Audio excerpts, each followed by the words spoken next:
اس کی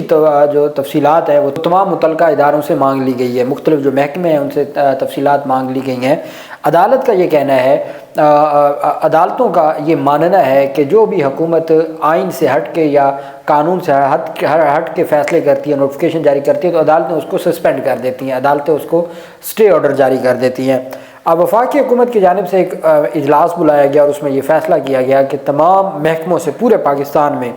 تمام سرکاری محکموں سے رپورٹس لی جائیں گی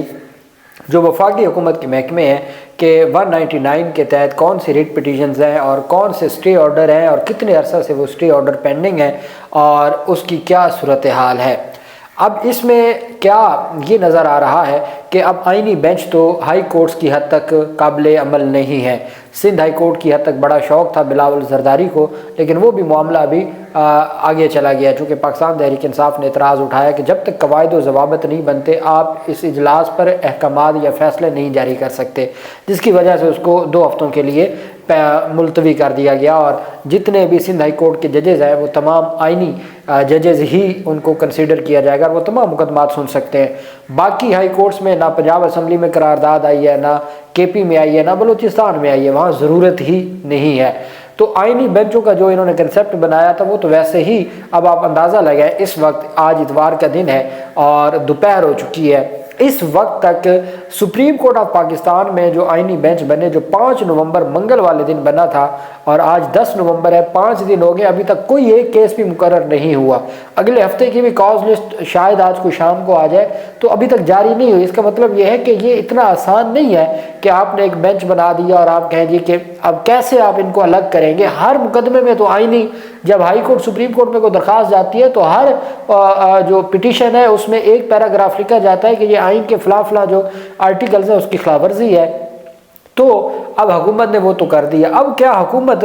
ہائی کورٹس کے پاس جو اسٹے آرڈر کا اختیار ہے، چونکہ اگر کسی کو نوکری سے ہٹا دیا ہے، میں آپ کو ایک مثال دے رہا ہوں، یا کوئی ایسا نوٹیفیکیشن جاری کر دیا ہے حکومت کی جانب سے، کوئی دفعہ 144 نافذ کر دیا ہے، کوئی 3 MPO جاری کر دیا ہے، کچھ بھی ہو گیا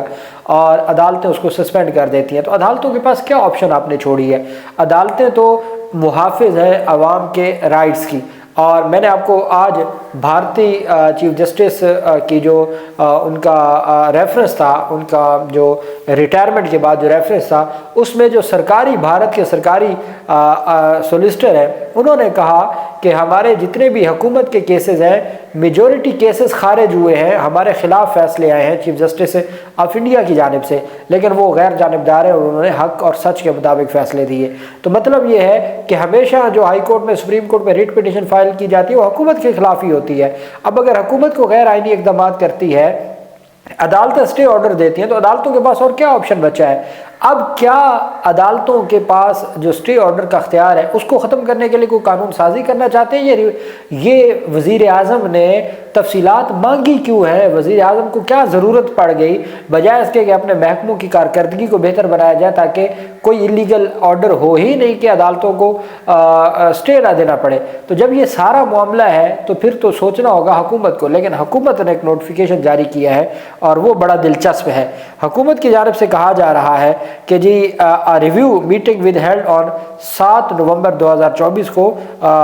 4 بجے the office of secretary to the prime minister کے سیکرٹری کے آفس میں 4 بجے اجلاس ہوا 7 نومبر کو، to assess the progress of implementation on the task assigned to Law and Justice Division، کہ جو ٹاسک دیے گئے تھے، اسائن کیے گئے تھے لا اینڈ جسٹس ڈویژن کو، in pursuance of various directives of the prime minister, کہ شہباز شریف جو وزیر اعظم ہیں ان کی جو ڈائریکشنز تھیں، ان کے احکامات کو مد نظر رکھتے ہوئے مختلف اجلاس ہوئے، اور ان کی تفصیلات لینے کے لیے اور فالو اپ کے لیے 7 نومبر کو ایک اجلاس ہوا سیکرٹری وزیر اعظم کے آفس میں۔ اجلاس کیا تھا؟ جو ٹاسک دیے گئے تھے جسٹس ڈویژن کو، لا اینڈ جسٹس ڈویژن کو، وائل ریویوئنگ ٹاسک نمبر، آگے جو نوٹیفیکیشن نمبر ہے اس کا ذکر کرتے ہوئے، it has directed by the جو اسپیشل جو سیکرٹری ہے پرائم منسٹر کے، انہوں نے ڈائریکشن دی that all ministries divisions organisations shall furnish details of cases, کہ وفاقی حکومت کے تمام ادارے، تمام محکمے وہ ڈیٹیلز جو ہے وہ سبمٹ کروائیں، جمع کروائیں، of cases petitions involving stay orders جو ایسے اسٹے آرڈرز ہیں جو حکومتی فیصلوں کے خلاف ہیں، حکومتی آرڈرز یا نوٹیفیکیشنز کے خلاف ہیں، orders beyond 6 months granted by various courts, کہ جن کو 6 ماہ سے زائد ہو چکے ہیں اور ابھی تک اسٹے آرڈر برقرار ہے۔ کوئی بھی ایسے فیصلے ہیں حکومتی جن کو 6 مہینوں سے اسٹے آرڈر دیا ہوا ہے ہائی کورٹس نے by various courts in context of article 199 of the constitution of Pakistan, ان تمام کیسز اور پٹیشنز کی تفصیلات طلب کر لی ہیں مختلف محکموں اور اداروں سے، کہ جس میں جو حکومتی فیصلے یا نوٹیفیکیشنز یا آرڈرز ہیں ان کے خلاف اسٹے آرڈر آرٹیکل 199 کے تحت ہائی کورٹس دے چکی ہے، اور اس کی جو مکمل رپورٹ ہے 6 ماہ یعنی کہ اسٹے ہونے کے 6 ماہ بعد کے کوئی بھی ایسا اسٹے جو 6 ماہ سے کنٹینیو ہو، ان کی تفصیلات طلب کر لی ہے، along with present status، کہ موجودہ کیا صورتحال ہے اس کی بھی، اور شاید شہباز شریف کو یہ بتائیں وفاقی جو وکلا ہیں یا جو افسران ہیں کہ بھئی ہر تاریخ پر تو ہر تاریخ سماعت پر تو وفاقی حکومت کی جانب سے ٹائم مانگا جاتا ہے،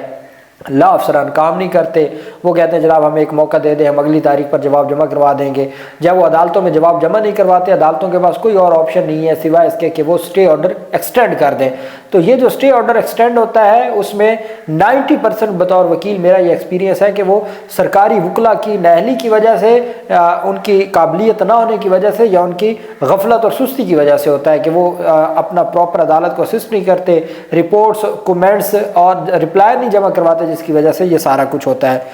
along with present status, the list should also indicate the efforts made the ministries, divisions or organizations to get the stay order vacated۔ ہاں یہ اچھی چیز ہے کہ آپ اپنی کارکردگی بتائیں کہ وہ اسٹے آرڈر خارج کروانے کے لیے یا ختم کروانے کے لیے آپ نے اب تک کیا کارکردگی کی ہے، اس کی تفصیلات بھی مانگ لی ہیں۔ اب ان تفصیلات کا مقصد کیا ہے؟ کیا ہائی کورٹس کے ساتھ بھی کوئی وہی سلوک کرنے جا رہے ہیں جو پہلے سپریم کورٹ کے ساتھ ہو